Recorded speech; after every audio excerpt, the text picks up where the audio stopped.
Hi everyone, Aaron here for Zollotech, and today Apple released iOS 18.2 to the public. iOS 18.2 is available around the world at the same time for everyone on all iOS 18 supported devices, and has far more than just Apple Intelligence features. You can install the update going to your software update settings, and this video is actually split into Apple Intelligence features, features for all iPhones, and features for just the latest iPhone 16 devices. So be sure to check out the description below for all of the different chapters.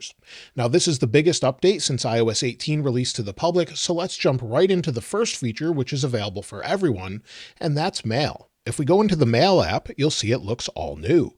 Not only do we have different icons from noticeable businesses, you can see them here, things such as Bose or OneDrive or my own here. We also have different categories.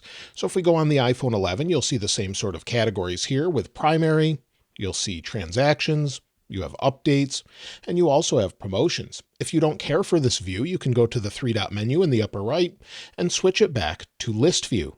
So you'll see that there, and it switches back. You also have the option here in the new mailbox, where not only do you have your different categories, but it will sort of combine them into a digest view of all messages from one sender. So it's a nice little update, and it does split things up, but if you want to see all mail, you can just tap on primary and you'll see all mail. So it's a nice update. It's not a huge update, but you do benefit from Apple Intelligence features with the iPhone 16 models and iPhone 15 Pro and 15 Pro Max. Now, talking about Apple Intelligence features, the first thing is they've updated the overall Siri animation. If we press and hold, you'll see the animation comes onto the screen, and it moves far less than what we had before.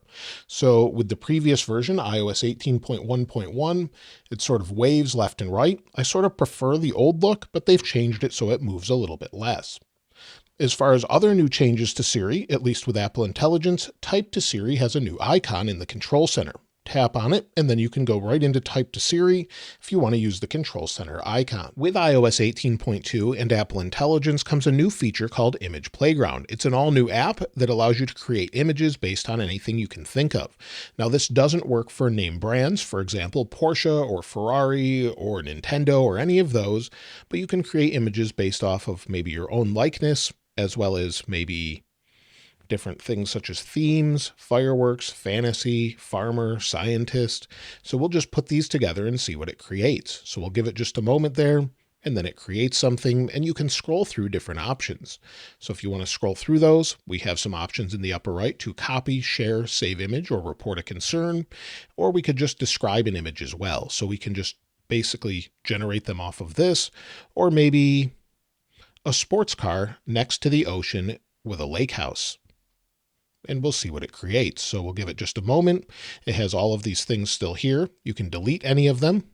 You'll see that's me, or sort of a likeness of me. And if we want to go back out, let's get rid of me. We'll get rid of these things here and see what it creates one more time. So there we go. It's a generic sports car that it's creating next to a lake house. So again, you can't use name brands, but you also have this option to create these within Messages. And all of these sync across your entire library with iCloud. So if we go into Messages, and within Messages, if we tap the plus button on the left here, go into Image Playground, we can create anything again based off of what we have here. So maybe myself on a stage, I suppose, just picking from suggestions. Then we can go through these, pick one we like, and then we'll tap done, and it will add it directly to our message. This will also save to your stickers as well. So if you swipe over, we've got our stickers, and anything you've created, it adds to that. So you'll see a few different options here. So it will add those, and now you can create your own emoji as well. As long as you have stickers enabled, you'll have this option here if you have Apple Intelligence, and here we can describe an emoji. So maybe a cat sitting on a box. Then we'll tap done. It will create this based off our description. There we have it. And again, we have a couple different options. So if we want that one in particular, we can just select it, or we could create another. And then you'll see it down here as well, as I've created a couple of them. So you have the option to create your own emoji however you'd like. Also, if you go in, maybe we'll get rid of this one, press and hold, you can see more about the emoji. You've got more information about it. And of course, if you want to go into your stickers, press and hold, you can actually see what I typed in order to create it. So maybe this one here, glass of water, transparent, and it created a glass of water with ice cubes. So we have a few different things, a mouse, a house, and it created those itself, and you can press and hold to sort of figure out what you typed to create those. Another thing they've added this time around with Apple Intelligence is ChatGPT. If we go into our settings, go to Apple Intelligence and Siri, we now have the option, if we scroll down, to go into ChatGPT and then use this along with Siri or something else. Now you'll see I'm over my daily limit, even though I haven't used it at all today. It says, you're over your limit. You can upgrade to ChatGPT Plus if you want. You can even sign in with an account, but you don't have to do that in order to use this. So that's something that they've added, and now we can use this within Siri separate from the app itself. So for example, use ChatGPT to give me a recipe for an apple pie. We'll give it just a moment here. It's working with ChatGPT. Give it just a few minutes, and it should come back with the answer here. So there we go. Here's a classic apple pie recipe for you. Here's all the ingredients, and you can see all of the instructions here. So that's something they've updated with ChatGPT here, but they've also added some updates with writing tools within Notes. If we go into Notes, this is an old note I've used many years ago for iOS 16 when they added focus modes. If we press and hold, we can go right into our writing tools now. So if we select something, it's one of the first options. We can go to our writing tools, and then we can describe a change to this particular paragraph and maybe change it to however we want, maybe friendly, professional, concise, or something different. We also have the option now, if we scroll down, we can compose something entirely new. So let me give you an example of that. So if we get out of this, let's go back. If we go into compose now, we can compose with ChatGPT and compose a list of what's new in iOS 18. Let's see how it does here. So this should be a pretty lengthy list. We don't know where it's getting the information, maybe apple.com, but there we go. It breaks it down into sort of an outline, talking about dynamic island enhancements, advanced privacy features, adaptive interface, and much more. So we now have the option to do that. You could compose maybe a poem or something else, rewrite it, or proofread. So again, we have some new icons here and just an update to the overall way it works. Something else that works in Notes has to do with the image creation tool as well, but it works best to show you on the iPad. Now I've drawn a very crude version of a house. We can actually have it create an image for us. Maybe we want to place this into a presentation. We've got a new tool here called Image Wand. Simply circle what you want it to create, and we can describe it within a few words. So let's try this. A drawing of a house.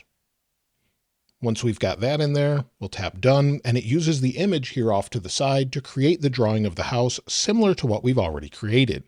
Now, if we don't like this, we can scroll through, we can make changes to it, and again, just like before, we can copy, share, save the image, or report a concern.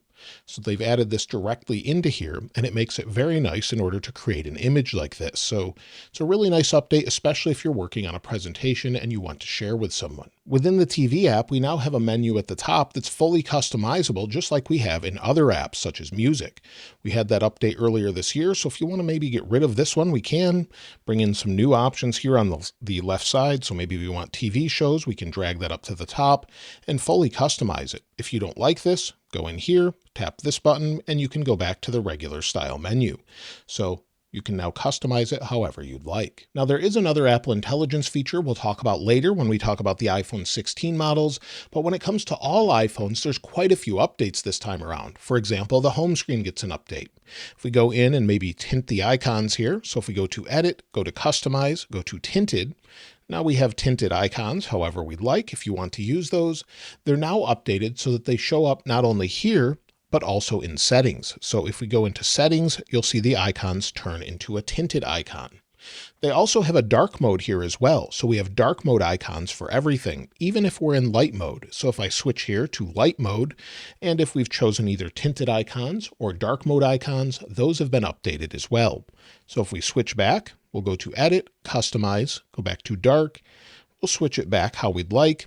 But since we're in light mode still, we get dark mode icons in the settings menu, in notifications, and elsewhere. The same is true maybe if we want to share with someone. AirDrop now has a new icon, and many of the icons have been updated for dark mode. Another thing that's been updated in the settings is if we go down to apps, if we go into apps down at the bottom, you'll see at the top we now have an option for default apps. We can now choose individually for email, messaging, calling, call filtering, browser app, passwords and codes, contactless app, and keyboards. This is a super easy menu to go into, and each one of these default options is also in the option for the specific app. So for example, if we go into our Mail app, we can simply select it there. So if we go into Mail, you'll see we now have the option to change the default Mail app right here. And if you have an app that will utilize this, we can then change it. So this is a nice update they've added, and it's an easy way to sort of go through and change all of the defaults. To go along with the default app options, we also have the same for search. Now we had this before for Safari, but this is now for searching within the OS itself. So you can now change between Yahoo, Bing, DuckDuckGo, Ecosia, or Google. And then when you go to search with Siri, that will be your option. There's also some updates within accessibility. So again, this carries across to all devices. So if we go to accessibility, under accessibility, if we go down to audio and visual, under audio and visual, we have a new option here to always show the volume control. So this is something people have wanted for a while, where you can show the volume controls on the lock screen for headphones and built-in speakers as well. Below this, we also have an option to add audio in calls. It says any audio from apps along with microphone input will be audible during a call. Muting the microphone will silence all audio. This may be used by apps that help assist with speaking and communication. So you now have that option if you want to enable that. Again, within accessibility, but on a phone with the dynamic island, if we go into motion, and then go to Show Vehicle Motion Cues. If we enable this, it now shows in the dynamic island. It's no longer a separate menu on phones with the dynamic island. Also, sometimes when you're using accessibility, it can notify you if it's trying to use accessibility as though it was a separate app, so you may have to allow it from now on. There's also an option for hearing test. This is something we've had for a little while in the United States. If you have AirPods Pro 2, you can utilize them as hearing aids, but the hearing test option is now available in more places. So once you go into your menu for AirPods, you'll see that we have hearing assistance and hearing test. Hearing test is now available in more countries, such as Cyprus, Czechia, France, Italy, Luxembourg, Romania, Spain, United Arab Emirates, and the United Kingdom. However, we have the hearing aid feature being added in the United Arab Emirates as well. So hearing test is in all of the other countries. The hearing aid feature is in the UAE. Now Siri gets an update as well, again on all phones, but let me show you on this phone. If we go into maybe music, it now understands natural language. Now I showed this a little bit before in one of my previous videos, but if we look for calming music from 2004, not only can it recognize calming music, but it can understand years as well. So now it's going to find the year 2004 and try to suggest music that might be calming. Crazy by Seal or Breakaway by Kelly Clarkson or someone else. So that's a nice little update, being able to use natural language. The same works in TV as well. And just like in music, you can actually use the same natural language in TV. So action movies from the 1990s.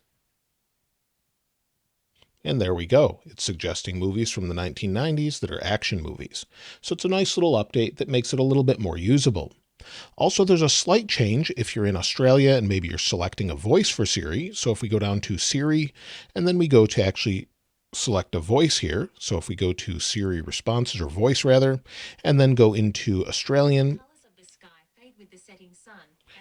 once it goes through the different voices, it sounds quite different if you're in Australia. If we go under podcasts and within search, we now have podcasts that highlight the most relevant categories and editorially curated collections that are tailored to me.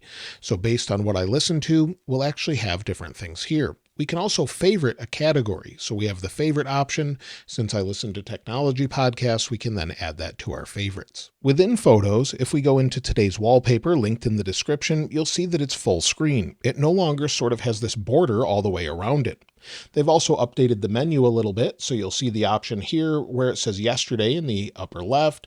Here it says it in the top in the middle. So they've just moved a few things around to make it look a little bit nicer or more uniform to what we had before. Also, the same has been updated for movies, so they're full screen now and they'll begin to play, and as you get to the end, you'll see it will start to loop back around. So we'll let this play just for a moment. This is one I actually shared on YouTube Shorts.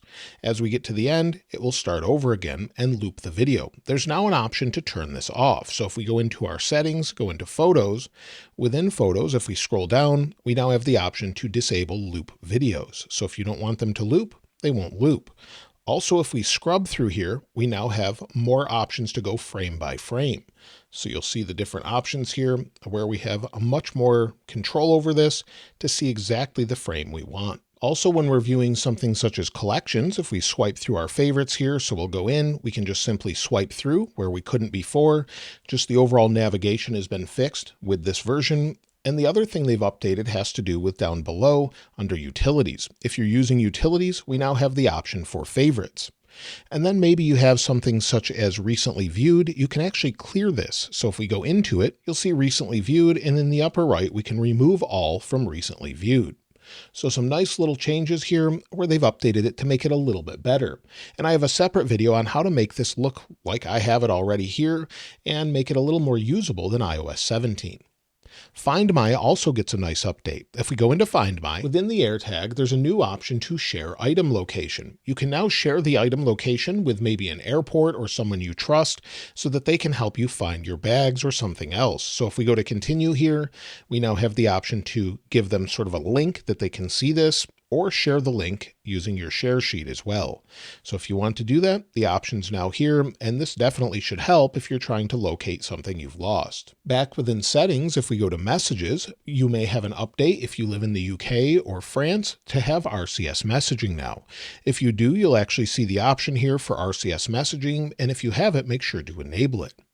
Another thing they've added has to do at the top here with sensitive content warning.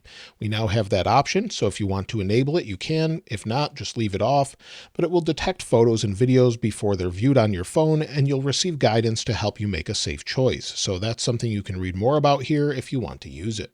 Also within settings, if you're using personal hotspot, it now allows you to use this with iPhone mirroring on a Mac. So if you have that enabled, it will now work while you're mirroring it on your Mac. Also, if you're placing a phone call, there's an update here. So not only do you have T9 dialing, but another thing you have is the option to see caller ID below the number if your carrier supports it. So if it's a place of business, you may actually see that show up. But again, it's carrier supported. We're still on features for all phones, and Safari gets quite a few updates this time around. If we go into Safari, go to Edit, we've got 6 new wallpapers for our background. So if you want to use those, you'll be able to download them and then use them as the background on the start page here. So it will take a moment to download and then it will actually activate and we'll have it here. Something else we get has to do with the hidden section in Safari. So if we go to Apple here, apple.com, and maybe we go to hide specific areas. So not only can we turn on highlights like we could before, but maybe we'll hide a specific area. So we'll hide this. We can now scroll while we're still hiding. So we can select and hide, maybe hide something else and continue to scroll. That's something we couldn't do before. There's also new options within settings. So if we go into settings and then we go down to our apps and again to Safari, if we scroll down within our options, you'll see a couple new tools here. The option to clear history and website data, but also import and export history and website data. So it's a nice little update there if you actually want to use that. When you download something, there's a change here as well. If you're on a phone with the dynamic island and you want to download a file, if it's a large file and you swipe home, the download goes to the top to continue to give you the status in the dynamic island. Also, if you go to save a photo, sometimes when you're saving a photo, you can actually pick which photo app you want to use. So maybe you have Google Photos or Apple Photos, you'll have that option. News gets a small update if you have News Plus. Within News Plus, under Puzzles, we now have Sudoku, and you'll see this one actually says it's easy, but there's more options as well. If we go into the App Store, within the App Store, if we go to Arcade and then we go to All Games, within All Games, we now have a drop-down option to sort by different games we're looking for, whether that's last updated, name, category, controller support, multiplayer, or age ratings. So it's a nice little update there to better find the game you're looking for. If we go into stocks, there's an update. So maybe we'll go to Apple. Within Apple, we can actually see the after hours trading price as well. So that's something they've updated. We can see that on NASDAQ and NYSE tickers. Within the fitness app, if we scroll down to our awards, within awards, there's new updates for closing your rings. You can see them here, 100, all rings closed, and there's even more to go along with this.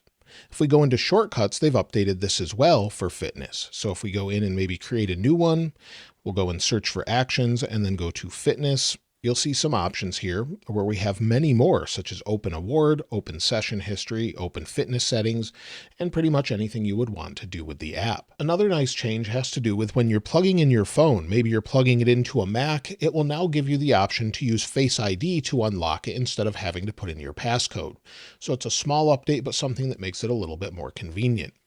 Also, if you're using the flashlight, they've updated the animation. It's definitely a little bit smoother, it looks a little nicer, and it's just a small change. You'll see it fades out there. Now, as I showed before, we have default app options, but also app installation options in the EU.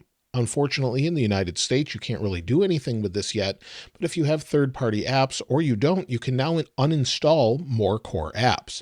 So maybe you want to get rid of the App Store or Safari or Messages or Camera. You'll be able to do that in the European Union. Now, specific to iPhone 16 models has to do with camera control. Since we have the new button here, Apple has made one Apple Intelligence feature specific to the iPhone 16 models. So instead of just pressing the button once to open the camera, if we press and hold, we now go into visual intelligence. And this lets us identify different things in our area.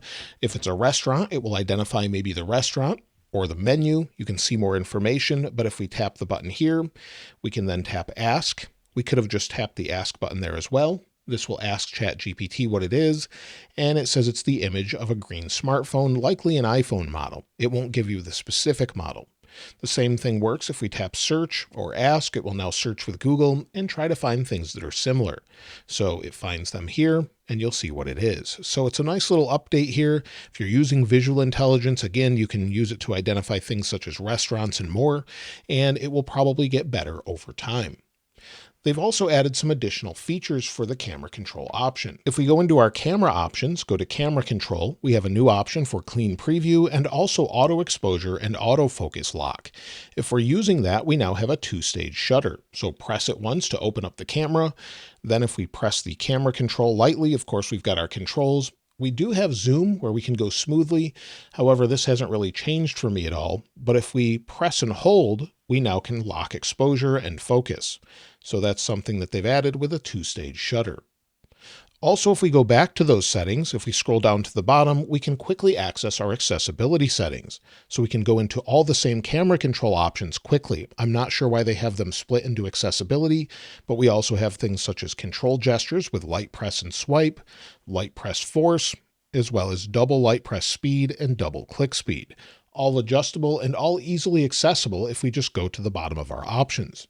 So maybe one day they'll just bring this all into camera. Finally, on the iPhone 16 models, if we go into voice memos, there's a nice update here. So voice memos has a really nice update where if we go into this and maybe we go to our options here to edit the recording, you'll see we have two options for voice tracks. So we have two separate voice tracks. So if maybe we create a new one, we'll go and tap done. This is a new voice recording testing out the new double layer track option. So if we go in, again, go to edit recording, we now have the option to add a second option. So here we go in, and now we can actually record something else right over the top of what we recorded before. We can then switch between tracks and we can fully edit this as well. We can separate the layers, trim it, copy the transcript, or undo. Why this is only available on iPhone 16 models, I'm not sure, but this specific feature is only available on those models. As far as anything else in this update, you may find some slight changes to some icons here and there, but there's also security updates as well. Now, Apple can take some time to update their website, going over what they've fixed or what they've updated, but give it a couple hours if you're not seeing it already. It has taken a day before as well. So be sure to check back, and I'll link that in the description if you want to check it out yourself. As far as bug fixes, well, they've only mentioned a couple this time around. They did seem to fix the touch issue that many were having with iOS 18.1.1, but they didn't mention it. However, they did fix an issue where recently captured photos wouldn't immediately appear in your photo grid. So maybe you took a photo quickly and it wouldn't show up. Now it will show up right away. So take a photo and it should show up, go into your photos, and it should be there. Also on the iPhone 16 Pro and 16 Pro Max specifically, they fixed an issue where night mode photos in the camera could appear degraded and capturing long exposures would sort of have a grainy look or just not look good at all. That has since been fixed. As far as any additional issues, well, so far people have been saying that this is stable, that have been running the release candidate and the overall version over the past few days. It seems to be a pretty solid release so far. Definitely the best ever when it comes to benchmarks and more. We'll check that in just a moment. But if you're wondering if you should install iOS 18.2, well, for the security updates alone and the bug fixes, I would highly recommend it. Not only do we get additional Apple Intelligence features, but we also get additional changes throughout the OS and improvements throughout where it seems to be much better. When it comes to the overall performance, it seems to be pretty good. Scrolling through different pages is fine. Opening apps quickly seems to be fine. Taking a photo, you'll see it was a little bit slower even on the iPhone 16 Pro Max. Just taking that photo seems to be pretty quick in general. However, on the iPhone 11, the first time I opened an app and then closed it, it did slow down a little bit. But things such as ProMotion seem to be nice and smooth. Whether you're scrolling through the app library or just maybe reading on a web page, it seems to be a very fast and one of the best experiences with iOS 18 yet. As far as the overall heat, well, the devices are staying mostly nice and cool unless you're running intensive tasks. Even with Apple Intelligence, it seems to stay cooler than before, and the iPhone 11 isn't even heating up at all. When it comes to battery life, it's generally been okay, but it does take probably a week for this sort of to do everything in the background. But if we go to our battery health, I'm at 70 cycles with 100% battery capacity, and you'll see it's still finishing the update in the background, which will definitely affect battery. So give it a week or so for that. If we take a look at the previous update, well, I was typically getting about 5 hours and 9 minutes of screen active time. Now it's improving. 5 hours and 11 minutes of screen active time, 2 hours and 29 minutes of screen idle time, and I use 75% of my battery.